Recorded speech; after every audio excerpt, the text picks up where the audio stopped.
Ciò che mi interessa non è raccogliere un emendamento positivo su un singolo punto, ma provare ad aprire un confronto su una questione che è strategica per la nostra regione e sulla quale, a mio giudizio, le politiche regionali mostrano diverse mancanze. E siccome giustamente nella discussione di ieri, quando ho sempre ripreso questo argomento per sostenere la tesi sulla base della quale questo documento era inadeguato al tempo, giustamente dicevo, alcuni mi hanno chiesto e tu allora cosa proponi? Proverò a fare esattamente questo, cioè proverò ad entrare nel merito velocemente, volando sopra gli emendamenti, per dire cosa io farei se dovessi occuparmi di politiche turistiche di questa regione.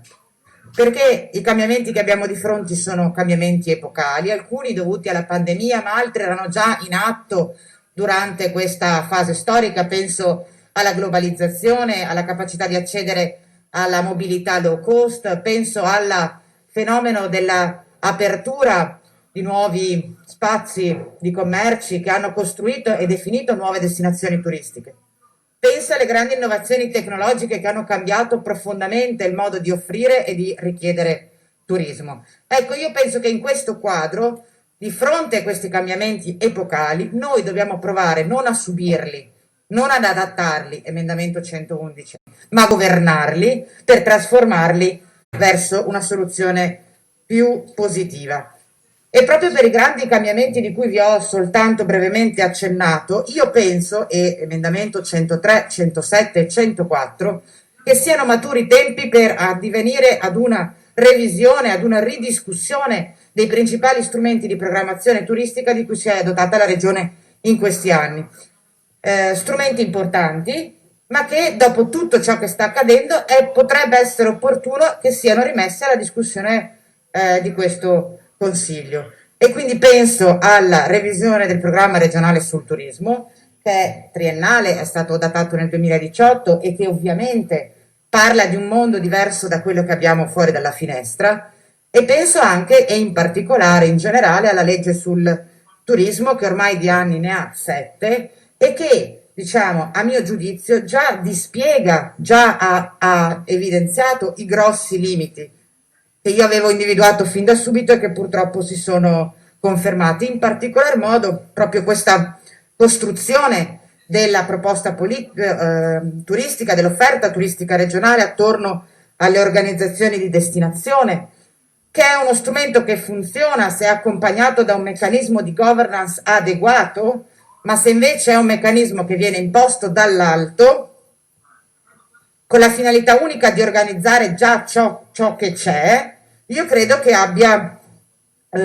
sia uno strumento che abbia dei limiti e infatti se noi avessimo l'opportunità di procedere ad una revisione potremmo andare a vedere esattamente ogni singola OGD come ha funzionato e perché alcune hanno funzionato bene e moltissime altre hanno funzionato meno bene, perché è evidente che funziona bene l'organizzazione dove c'è un grande comune capofila che gestisce sostanzialmente una pluralità di fattori, ma nel momento in cui c'è un territorio vasto, fatto di tantissimi interlocutori, alcuni istituzionali, alcuni privati, alcuni singoli,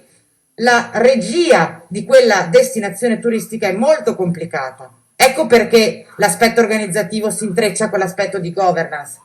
perché il turismo è un settore in cui non esiste un unico soggetto che detiene la proprietà di tutti gli elementi necessari per costruire policy e perché, proprio perché gli interessi sono tanti e spesso anche confliggenti, è necessario definire una governance che stimoli processi di collaborazione e che invece non sia come quella proposta da questa legge, determinata in maniera gerarchica dall'alto al basso, perché il principio di gerarchia è un principio di governance che non funziona in un comparto come quello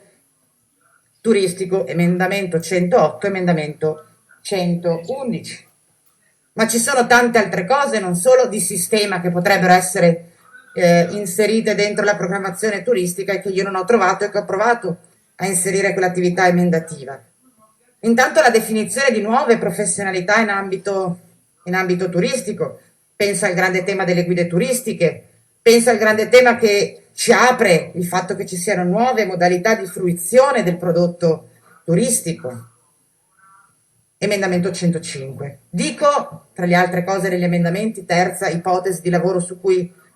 ho tentato di costruire un'interlocuzione, che ci siano anche nuovi comparti, proprio in quella logica di cui vi parlavo prima e ieri, della necessità di differenziare l'offerta turistica, di costruire una proposta che sia multidisciplinare della nostra regione dal punto di vista turistico, e quindi dico di investire, per esempio, nel turismo cinematografico e musicale, che sono due nicchie che in questo momento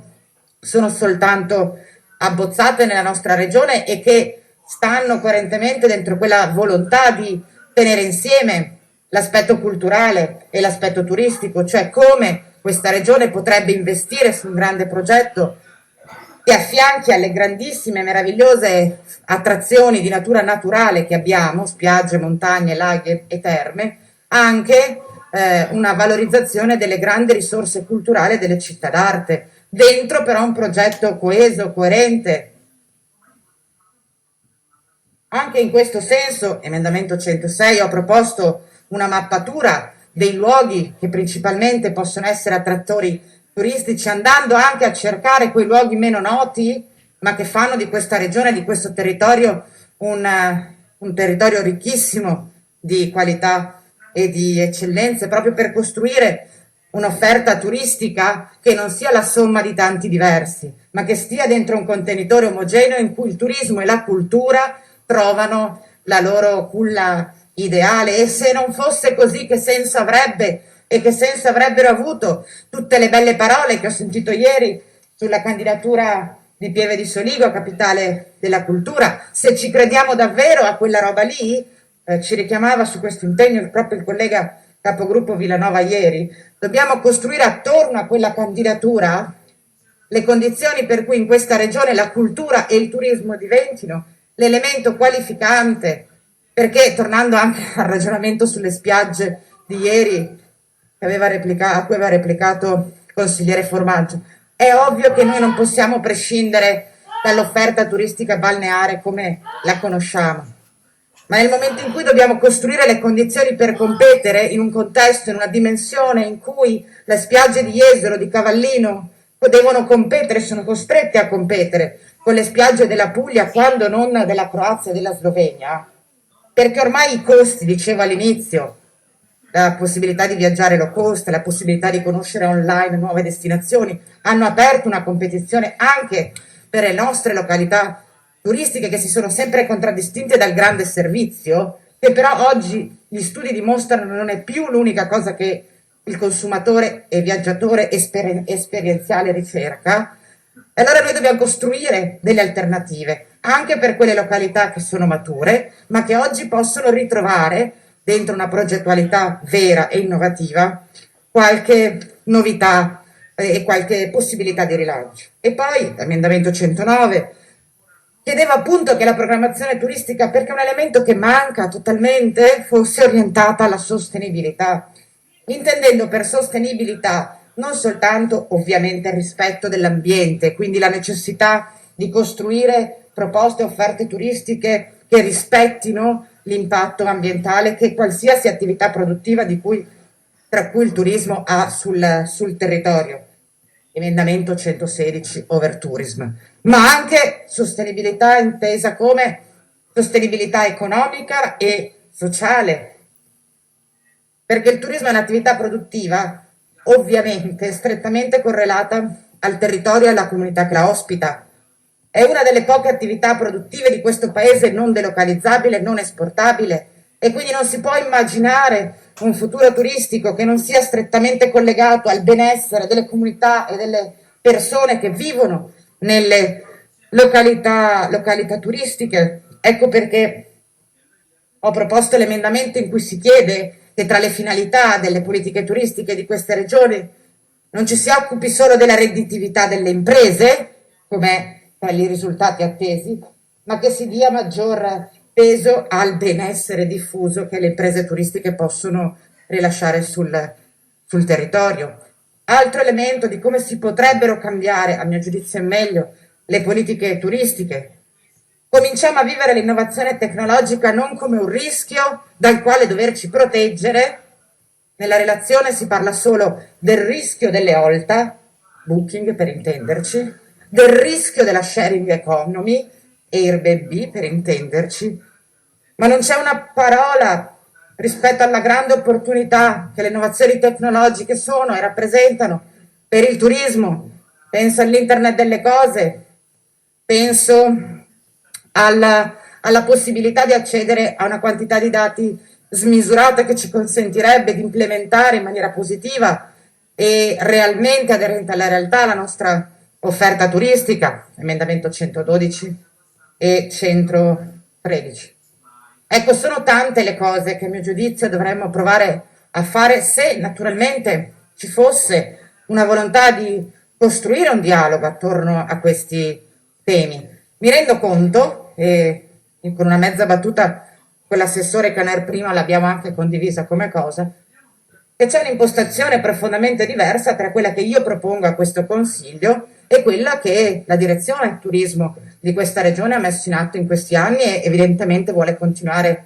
a mettere in atto. E l'atteggiamento per cui tutti gli emendamenti hanno parere contrario a prescindere in assenza di discussione conferma anche questa volontà. Io non penso di avere, come dire, obbligatoriamente la ricetta giusta. È certo che se non c'è la possibilità di costruire un confronto, non c'è neanche la possibilità di provare a trovare insieme una soluzione diversa. Mi dispiace, su questo chiudo, che davvero sul comparto economico più importante dal punto di vista numerico per questa regione ci sia un atteggiamento così di chiusura. Ovviamente la mia disponibilità a contribuire su questo punto non termina qua perché continuo a pensare che malgrado le politiche turistiche di questa regione, il Veneto possegga tutte le qualità possibili per poter continuare ad essere benchmark del turismo italiano ed europeo. Grazie.